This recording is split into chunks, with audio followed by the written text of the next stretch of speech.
Saudara-saudariku yang terkasih, hari ini Minggu 12 Juli 2026. Saya Romo Siga dari Gereja Katolik Santo Fransiskus Xaverius Pacitan. Dalam nama Bapa dan Putra dan Roh Kudus. Amin. Kita bersama Bunda Gereja memasuki hari Minggu biasa ke-15. Tuhan sungguh sabar. Kesabarannya itu bukanlah tanda kelemahan. Kekuasaan dan keadilannya melindungi semua orang. Tetapi bila orang tidak percaya kepadanya dan tidak mengakui kekuasaannya, maka dasar kesombongannya akan diambil. Kata kebijaksanaan. Karena di dalam hidup kita kebaikan dan kejahatan kerap kali tercampur. Maka pantaslah kita sebelum mulai perayaan Ekaristi ini mengakui dan menyesali segala kekurangan dan kesalahan kita dengan rendah hati. Ada seorang penabur keluar untuk menabur. Mea culpa, mea culpa, mea maxima culpa. Saya berdosa, saya berdosa, saya sungguh berdosa. Semoga Allah yang Maha Kuasa mengasihani kita, mengampuni dosa kita, dan menghantar kita ke hidup yang kekal. Amin. Marilah kita berdoa.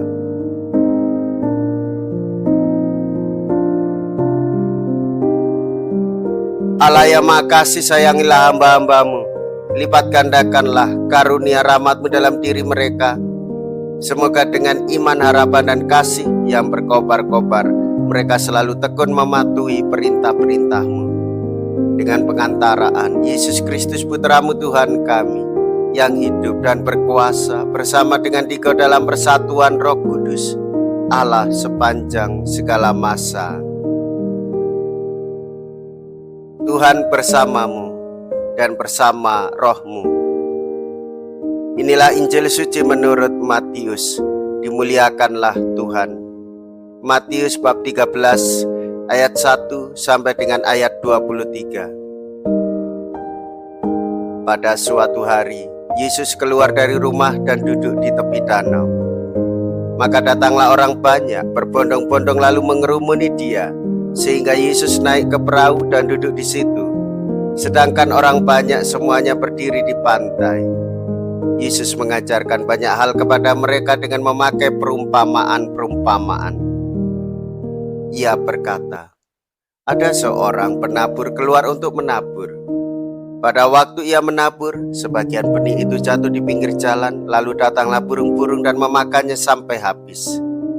Sebagian jatuh di tanah yang berbatu-batu, yang tidak banyak tanahnya, lalu benih itu pun segera tumbuh karena tanahnya tipis.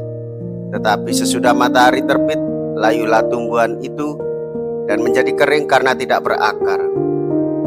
Sebagian lagi jatuh ke tanah semak duri. Lalu makin besarlah semak itu dan mengimpitnya sampai mati. Dan sebagian jatuh di tanah yang baik lalu berbuah, ada yang 100 ganda, ada yang 60 ganda, ada yang 30 ganda. Barang siapa bertelinga untuk mendengar, hendaklah ia mendengar. Maka datanglah murid-murid dan bertanya kepadanya, mengapa engkau mengajar mereka dengan perumpamaan? Jawab Yesus, kamu diberi karunia mengetahui rahasia kerajaan surga, tetapi orang-orang lain tidak.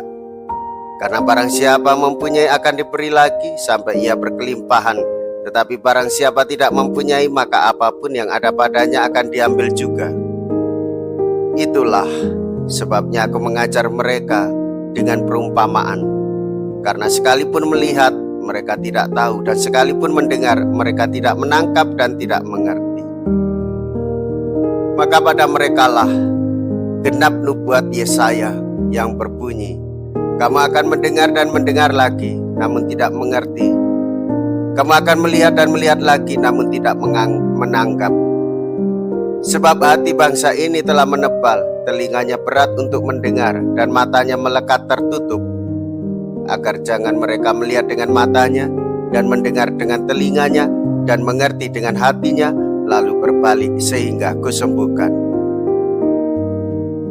Akan tetapi berbahagialah kamu karena melihat, dan berbahagialah telingamu karena mendengar.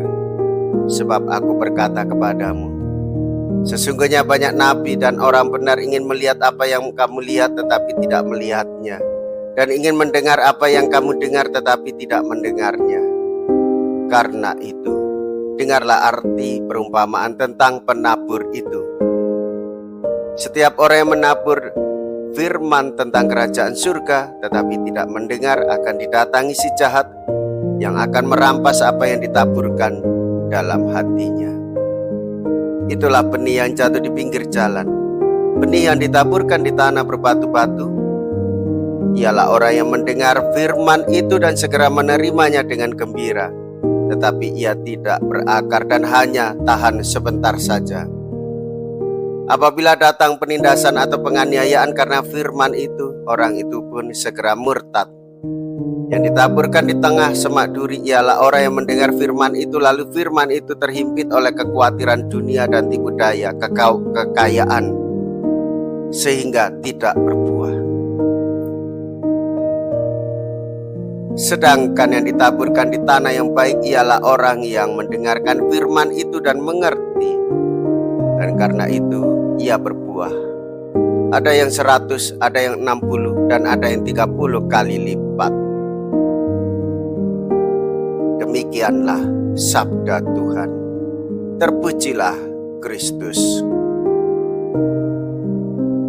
Saudara-saudariku yang terkasih, hendaklah hati kita ini seperti perumpamaan Tuhan Yesus,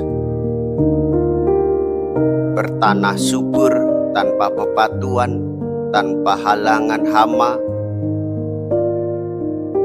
Hati kita harus terbuka pada firman atau sabda Allah yang ditaburkan di dalam hati kita. Hendaklah kita hilangkan kekhawatiran, kecemasan, ketakutan. Hendaklah kita tidak menghamba pada uang dan kekayaan. Hendaklah kita tidak mengedepankan material, tetapi sabda Tuhan akan mendewasakan kita. Dalam perayaan Ekaristi, hendaklah kita mendengarkan sabda Tuhan dan memperhatikan apa yang menjadi kehendak Allah di dalam hidup kita. Kesederhanaan, kesucian, hidup yang baik, bersembah sujud kepada Allah dan membantu sesama. Berakar pada iman, hendaklah kita juga berbuah dalam perbuatan iman. Marilah kita berdoa. Allah yang Maha Kasih, Engkau telah menyegarkan kami, umat-Mu, dengan misteri surgawi. Kami mohon bantulah kami untuk beralih dari hidup sebagai manusia lama kepada kepenuhan hidup yang baru, dengan pengantaraan Kristus Tuhan kami. Amin. Tuhan beserta kita, sekarang dan selama-lamanya. Semoga Allah yang Maha Kuasa memberkati saudara sekalian, Bapa dan Putra dan Roh Kudus. Amin. Saudara-saudari yang terkasih, pergilah. Ibadah sabda sudah selesai. Syukur kepada Allah.